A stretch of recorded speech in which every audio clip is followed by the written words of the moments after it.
क्या बेटी के घर खाने से माता पिता को जन्मों तक पाप भोगना पड़ता है? दोस्तों, हमारे समाज में कन्या को पूजनीय माना जाता है। कोई भी माँ बाप अपनी बेटी से अपने पैर नहीं छुआता, क्योंकि कन्या को देवी का रूप माना जाता है। माता पिता की ओर से बेटी को दिया गया धन दान माना जाता है और कहते हैं दिए गए दान में से दाता को दान वापस नहीं लेना चाहिए और ना उसमें से खाना चाहिए। ऐसा करने से दाता को पाप लगता है। पुराणों में एक कथा आती है कि राजा नृग हर रोज ब्राह्मणों को गौ दान करता था। एक दिन उसकी एक ब्राह्मण को दान की गई गाय फिर से उसकी गायों में आकर मिल गई। राजा के हाथों से एक बार दान कर चुका उस गाय को दोबारा से दान कर दिया। यह बात जब उस ब्राह्मण को पता चली कि उसको दी गई गाय राजा ने फिर से दान की है, तो उस ब्राह्मण को बहुत बुरा लगा। उसने राजा नरक को शाप देकर गिरगिट बना दिया।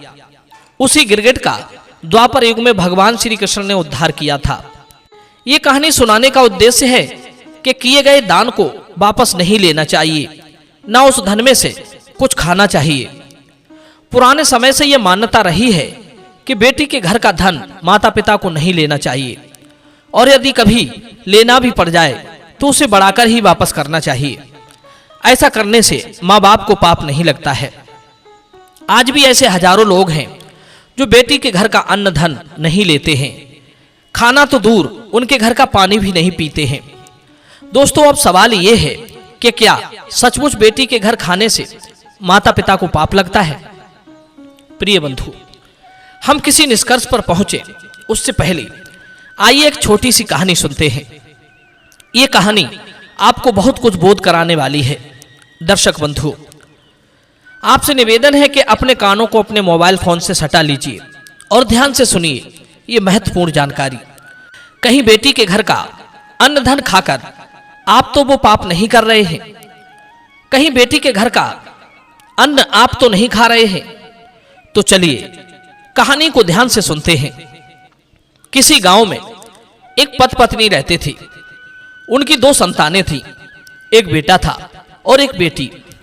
माँ बाप ने दोनों बच्चों को उच्च शिक्षा दिलाई। कभी बेटा और बेटी में भेदभाव नहीं किया, कभी उनमें अंतर नहीं समझा, बराबर शिक्षा दीक्षा कराई। जब वे दोनों बड़े हो गए तो पिता ने अपनी बेटी का विवाह एक अच्छे परिवार में कर दिया और अपने ऋण से मुक्त हो गया। बेटी का विवाह करने के बाद बेटे के लिए भी रिश्ते आने लगे। पिता ने बेटे से कहा, बेटा, तुम्हारे लिए हर रोज रिश्ते आते हैं, अब तुम भी अपना विवाह कर लो तो मेरे ऊपर से यह भी भार हट जाएगा। कहते हैं माँ बाप के जीवन में ये 3 दिन ही बड़े खुशी के दिन आते हैं। पहला, जब उसका विवाह होता है। दूसरा, जब घर में बेटे का जन्म होता है। तीसरा, जब बेटे का विवाह होता है। इन 3 अवसरों पर माँ बाप को बहुत खुशी होती है। भले ही बाद में इन खुशियों के बाद चाहे कितना ही बड़ा दुख आ जाए, ये तीनों अवसर थोड़ी देर के लिए मनुष्य को बहुत खुशी दे जाते हैं। और ये सच है, जिन कामों से हमें खुशी मिलती है, भयंकर दुख भी हमें उन्हीं से मिलता है। पिता ने जब शादी करने की बात कही तो बेटे ने यह कहकर मना कर दिया कि अभी वो अपने पैरों पर खड़ा नहीं है, जब कहीं अच्छी सी जॉब लग जाएगी तब मैं विवाह कर लूंगा। गृहस्थी चलाने के लिए धन की आवश्यकता तो पड़ती ही है, ऐसे में मैं कब तक तुम पर बोझ बना रहूंगा। यह कहकर लड़का पढ़ाई करने के लिए शहर में चला गया। कुछ दिन बाहर रहकर उसने अपनी पढ़ाई पूरी की। उसके बाद उसी शहर में उसकी एक नौकरी लग गई, एक अच्छी सी जॉब मिल गई। वहीं रहकर उसने एक बड़े घराने की लड़की से अपना विवाह कर लिया। शादी के बाद जब वो आशीर्वाद लेने अपने माता पिता के पास गांव आया, उनसे मिलता है और उन्हें बताता है कि उसने शादी कर ली है। माता पिता भी ये देखकर बड़े खुश होते हैं कि चलो शादी तो एक ना एक दिन करनी ही थी, यदि अपनी पसंद से कर ली तो और अच्छी बात है। संतान की खुशी में ही माँ बाप की खुशी होती है। एक दिन लड़के ने अपने पिता से कहा, पिताजी, तुम एक काम करो, यहाँ का घर और जमीन बेच दो और तुम दोनों मेरे साथ शहर में चलो। शहर में हम अपना खुद का एक मकान खरीद लेंगे और उसी मकान में तुम आराम से रहना। वहां तुम्हें किसी तरह की कोई परेशानी नहीं होगी। हम तुम्हारी खूब सेवा करेंगे। बेटे की बात सुनकर माँ बाप ने सोचा कि इससे अच्छी बात हमारे लिए और क्या होगी। जहां हमारा बेटा रहेगा वहीं हम भी रहेंगे। बेटे के पास में हम रहेंगे तो हमारी अच्छे से देखभाल भी करता रहेगा। माँ बाप ने वैसा ही किया। गांव का अपना घर और जमीन बेचकर बेटे के साथ शहर में रहने चले गए और वहां एक बड़ा सा घर खरीदकर बेटे के साथ रहने लगे। धीरे धीरे समय गुजरता चला गया। उधर कुछ दिन तक तो सब कुछ ठीक ठाक चलता रहा।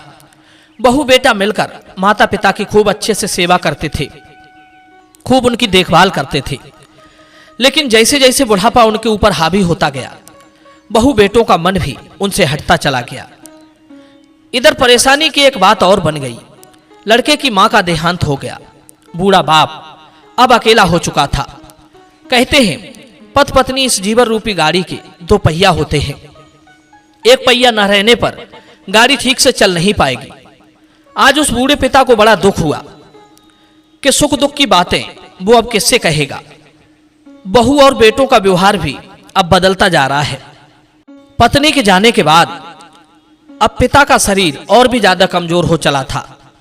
अब तो उससे न बहू ठीक से बात करती थी न बेटा। उसके दुख को पूछने वाला भी उस घर में कोई नहीं था। इधर बुढ़ापे के कारण उसका शरीर तो कमजोर हो ही चला था, ऊपर से कई तरह की बीमारियों ने उसे घेर लिया था।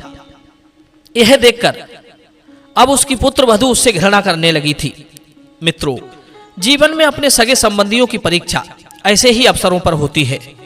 जब तक मनुष्य के शरीर में जान रहती है, वो चलता फिरता रहता है, कमाकर देता रहता है, तब तक तो वो सबको अच्छा लगता है।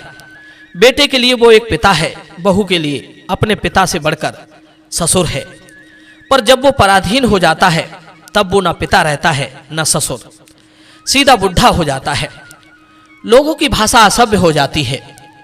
कोई उनका सम्मान नहीं करता, कोई सीधे मुंह उससे बात नहीं करता। यही हुआ उस बूढ़े पिता के साथ। उसकी पुत्र वधू उससे घृणा करने लगी। वो उसे डांटती फटकारती रहती थी। एक दिन उसने अपने पति से कहा, सुनो जी, तुम अपने बूढ़े पिता को या तो वृद्धाश्रम छोड़ाओ या फिर रोजाना अपने साथ अपने ऑफिस ले जाया करो। मुझसे इनकी देखरेख नहीं होगी, क्योंकि ये कई तरह की बीमारियों से ग्रसित हैं। मैं नहीं चाहती कि इनकी बीमारी मुझ पर और मेरे बच्चों पर आए। मित्रों, पत्नी को अत्यंत नाराज देखकर बेटा अपने बूढ़े पिता को वृद्धाश्रम में कर आया। पिता को समझाया कि देखो, तुम चिंता मत करना, यहां तुम्हारी अच्छी तरह से देखभाल होगी। अगर किसी तरह की कोई परेशानी मालूम पड़े तो तुम मुझे चिट्ठी लिखकर भेज देना, मैं चला आया करूंगा। मित्रों, अब तो वो बूढ़ा बाप वृद्धाश्रम में अपना जीवन बिताने लगा। इधर बहू और बेटा आनंद से रहने लगे। उधर वृद्धाश्रम में रहते रहते पिता को काफी दिन बीत चुके थे। उसे अब अपने बेटे से मिलने की इच्छा हो रही थी। उसने चिट्ठी लिखकर अपने बेटे के लिए भिजवा दी कि बेटा, काफी दिन से मैंने तुम्हें देखा नहीं है, इसलिए तुमसे मिलने की इच्छा हो रही है। तुम एक बार मेरे पास घूम जाओ। प्रिय बंधु, पिता की चिट्ठी पर भी बेटा उनसे मिलने नहीं पहुंचा। बूढ़े पिता ने कई बार चिट्ठियां भेजी, पर पत्नी के मुंह में अंधा बेटा बूढ़े पिता से मिलने एक बार भी नहीं गया। इधर जब बेटा उससे मिलने नहीं पहुंचा तो उस बूढ़े बाप को बड़ा कष्ट हुआ। सोचने लगा कि बुढ़ापे में बेटे का ही सहारा होता है, आज वो भी मुझसे मिलने नहीं आया। यही सोच सोचकर वो वृद्ध पिता फूट फूट कर रोने लगा। कई दिन हो गए उन्हें रोते हुए। तो मित्रों, उस वृद्ध आश्रम में एक और व्यक्ति था जो अक्सर उनके पास बैठकर उनका हाल चाल जाना करता था, उन्हें सांत्वना देता था, उन्हें समझाता रहता था। जब उसे पता चला कि यह वृद्ध व्यक्ति दिन रात अपने बेटे से मिलने के लिए बेचैन रहता है, पर उसका बेटा उससे मिलने तक नहीं आता, तो उसने उन्हें समझाया, हे काका, यदि तुम्हारा ये बेटा तुमसे मिलने नहीं आता है तो तुम्हारा कोई दूसरा बेटा होगा, तुम उसे चिट्ठी लिखकर भेज दो, शायद वो तुमसे मिलने आ जाए। बूढ़े व्यक्ति ने कहा, भाई, मेरा कोई दूसरा बेटा तो नहीं है, एक बेटी है, वो अपनी ससुराल में है। मैंने उसका कुछ दिन पीछे विवाह कर दिया है। यह सुनकर वो सज्जन व्यक्ति कहने लगा, यदि आपकी बेटी है तो आप बेटी को चिट्ठी क्यों नहीं लिखते? मुझे विश्वास है कि आपकी बेटी आपसे मिलने जरूर आएगी और वो आपको यहां से ले जाएगी। सज्जन व्यक्ति की बात सुनकर बूढ़ा आदमी कहने लगा, भैया मैं बेटी को बुला तो लूं, पर मैं बेटी के घर पर रहकर उससे अपनी सेवा करवाकर उसका अन्न जल खाकर पाप का भागी नहीं बनना चाहता। मैंने सुना है कि एक पिता को अपने जीते जी बेटी के घर का अन्न जल नहीं खाना चाहिए, वरना बहुत बड़ा पाप लगता है, इसलिए मैं उसे यहां नहीं बुलाऊंगा।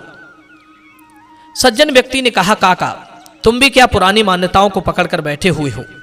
ये मान्यताएं पुराने जमाने में हुआ करती थी। तुम नहीं जानते हो कि एक पिता के लिए बेटा और बेटी एक जैसे होते हैं। जब तुमने उन्हें पाला पोसा था, उनकी शिक्षा दीक्षा कराई, तब क्या उनके साथ तुमने भेदभाव किया था? बूढ़ा बोला, नहीं। जब तुमने तब भेद नहीं किया तो आप भेद क्यों कर रहे हो? यदि बेटा तुम्हें नहीं पूछ रहा है तो तुम बेटी का सहारा ले सकते हो। तुम्हारी सेवा करने का कुछ पुण्य बेटी भी अर्जित कर लेगी। पुरानी परंपराएं समर्थ के लिए थी, असमर्थ के लिए नहीं। यदि पिता समर्थ है तब तो उसे बेटी के लिए देना ही चाहिए, उससे लेना नहीं चाहिए। यदि पिता असमर्थ है तो बेटी भी पिता का सहारा बन सकती है, इसमें कोई पाप की बात नहीं है। पहले जब शादी हुआ करती थी तो पिताओं के पास बेटी को देने के लिए ज्यादा कुछ नहीं होता था, वे ऐसे ही थोड़ा बहुत देकर बेटी को विदा कर देते थे। इसलिए पिता बेटी का धन, बेटी का अन्न खाने से डरते थे, कहीं पाप ना लग जाए। पहले के पिता बेटियों को जर जमीन में भी हिस्सा नहीं देते थे, इसलिए एक वजह यह भी थी। लेकिन अब तो पिता की संपत्ति में बेटियों का अधिकार होता है। उस सज्जन आदमी के समझाने पर भी उस बूढ़े आदमी की समझ में कुछ नहीं आया। तब वो सज्जन व्यक्ति बिना उसे बताए उसकी बेटी को चिट्ठी लिखकर भेज देता है। चिट्ठी को पढ़कर बेटी भागी भागी उस वृद्धाश्रम में अपने पिता के पास आती है और पिता की इस हालत को देख करके वो बेटी फूट फूट कर रोने लगती है। कहने लगी, पिताजी जब तुम्हें भैया और भाभी ने ठुकरा दिया तो तुम्हें मेरी याद नहीं आई? एक बार भी नहीं सोचा कि जिस बेटी को मैंने बेटे की तरह पाला है, क्या उसका कोई कर्तव्य नहीं बनता? आज मैं तुम्हें इस वृद्धाश्रम से लेने आई हूं और यहां से मैं लेकर ही जाऊंगी। अपने घर पर रखकर तुम्हारी खूब अच्छी तरह देखभाल करूंगी, तुम्हारी सेवा करूंगी, तुम्हारा उपचार कराऊंगी। पिता ने बहुतेरा समझाया, बेटी थोड़ा जीवन शेष रह गया है, अब इसी वृद्धाश्रम में गुजार देंगे। लेकिन बेटी नहीं मानी। बंधुओं, वो बेटी अपने पिता को अपने घर ले जाती है। बेटी और दामाद मिलकर उनकी सेवा करते हैं, उनका इलाज कराते हैं। कुछ ही दिनों में वे पूरी तरह से स्वस्थ हो जाते हैं। अब तो वे बेटी के घर पर बड़े आनंद से रहने लगे। शेष जीवन उनका अच्छी तरह से बेटी के घर पर ही व्यतीत हुआ। मित्रों, पिता यदि असहाय है तो बेटी सारे फर्ज अदा कर सकती है जो बेटों के होते हैं। इसमें कोई पाप की बात नहीं होती। माता पिता को भी बेटी पर उतना ही अधिकार समझना चाहिए जितना कि बेटे पर समझते हो। जब आप भेदभाव नहीं करोगे तो भला पाप क्यों लगेगा? मित्रों, ये कहानी आपको कैसी लगी? अपनी राय कमेंट में जरूर रखना। मिलते हैं अगली कहानी में, नई वीडियो में, नई चर्चा के साथ। आप सभी का बहुत बहुत धन्यवाद। जय श्री कृष्ण।